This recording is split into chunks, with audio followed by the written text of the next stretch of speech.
Здравствуйте, друзья! Мир цветов– это постоянное открытие и приятное знакомство с интересными растениями. Сегодня я хочу рассказать об одном очень красивом и неприхотливом почвопокровнике под названием малькольмия. Это замечательное растение имеет продолжительный период цветения, за что оно и ценится среди садоводов. Первые одиночные цветочки раскрываются уже в конце весны, в начале лета, а последние встречают осенние морозы. Высота покрова малькольмии составляет от 15 до 30 см, реже 40 см.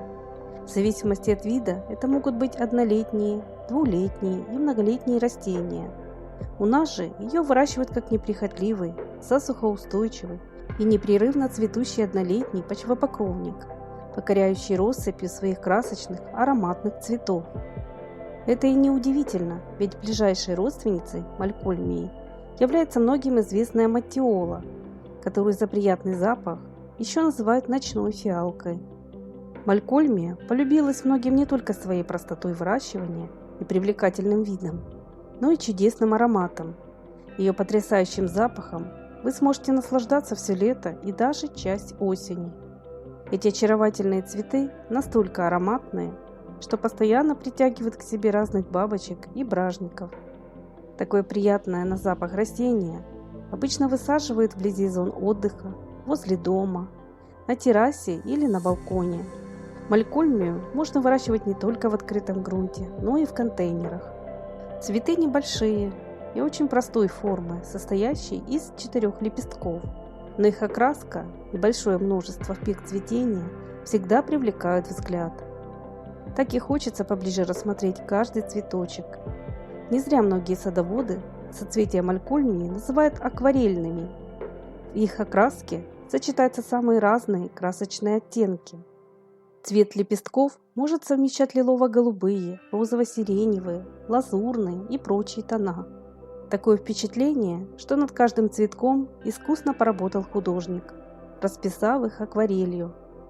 При массовом цветении из малькольмии получаются просто роскошные цветочные ковры, которые сплошь устилают землю своими соцветиями. В роду малькольмии насчитывается много разных видов. Как садовые культивары чаще других используют малькольмию приморскую и африканскую. В природе данный почвопокровник произрастает в Средиземноморье, Средней Азии и в Африке.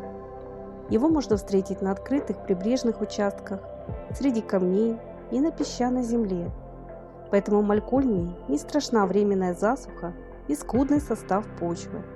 Хотя при своевременном поливе и в более питательном грунте она станет намного обильнее цвести, а вот в тени ее нет смысла сажать. Там ее стебли будут вытягиваться, и цветения вы не дождетесь. Малькольмия относится к светлолюбивым почвопокровникам.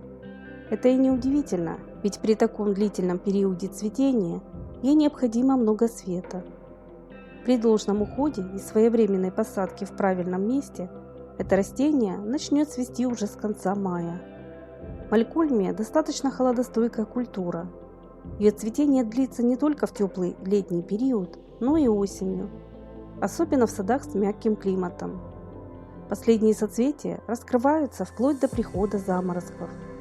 Но для того, чтобы данный почвопокровник долго радовал вас своими цветами и здоровой зеленью, его желательно своевременно поливать и подкармливать. Весной в начале лета можно вносить азотсодержащие составы. Немного позже и осенью лучше перейти на удобрения с преимущественным содержанием фосфора и калия. Проще купить уже готовое комплексное удобрение для цветущих культур.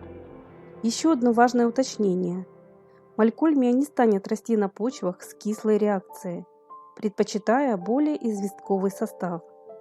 Она также сильно пострадает или вовсе погибнет в чрезмерно влажных местах. Идеальный участок для этого растения на возвышенностях и горках, в рокариях и альпинариях, где на протяжении светового дня будет достаточно солнца. В совместной посадке малькольмия очень красиво смотрится со многими цветами.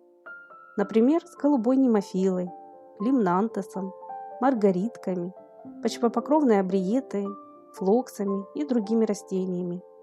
Главное подобрать ей правильное место, чтобы ее не затеняли более высокие культуры и она не подвергалась постоянному переувлажнению. Благодаря быстрому росту и долгому периоду цветения из красочных цветов малькольмии легко создать живописные ковры, низкие бордюры и пестрые обрамления цветников. Ею также красиво оформить садовые дорожки, склоны и насыпи, создавая красочные ярусные композиции. Малькольмия хорошо приживется на солнце и в небольшой полутени. После первой волны цветения верхнюю часть кустика можно состричь. Такая процедура будет стимулировать растение к повторному цветению. Иногда малькольмию подсевают в середине июня. Размножить ее проще всего семенами. Посадочный материал сейчас не проблема найти. Его продают многие агрофирмы и разные садовые интернет-магазины. Семена малькольмии не боятся морозов, поэтому их можно высевать не только весной, но и поздней осенью. Прямой посев на постоянное место, без выращивания рассады, более благоприятный, так как малькольмия имеет стержневой корень и не очень любит пересадку. Если ее посеять с осени, цветочки появятся намного раньше. В регионах с суровыми зимами посевы надо прикрыть агроволокном или листвой. Весной семена высевают в проделанные бороздки, в рыхлый и в меру влажный грунт с добавлением песка и золы. Первые всходы обычно появляются уже на 10-й день. Молодым растениям необходим своевременный полив и подкормки, но вырастить малькольмию будет под силу каждому. А наслаждаться ее цветением вы сможете долгое лето и даже часть осени. Поэтому есть смысл посадить этот очаровательный почвопокровник в своем саду. Если же вы вырастите малькольмию в горшках, их можно на зиму занести в помещение, чтобы подольше любоваться ее цветущими кустиками. Очень хочется узнать ваше мнение по этому растению. Знакомы ли вы с малькольмией? Я буду благодарна всем вашим советам, лайкам и комментариям. Подписывайтесь на наш канал и нажимайте на функцию колокольчик, чтобы всегда быть в курсе выхода новых роликов. А если это видео было вам интересным, не забудьте, пожалуйста, оставить свой лайк. И до новых встреч на канале Добрый сад.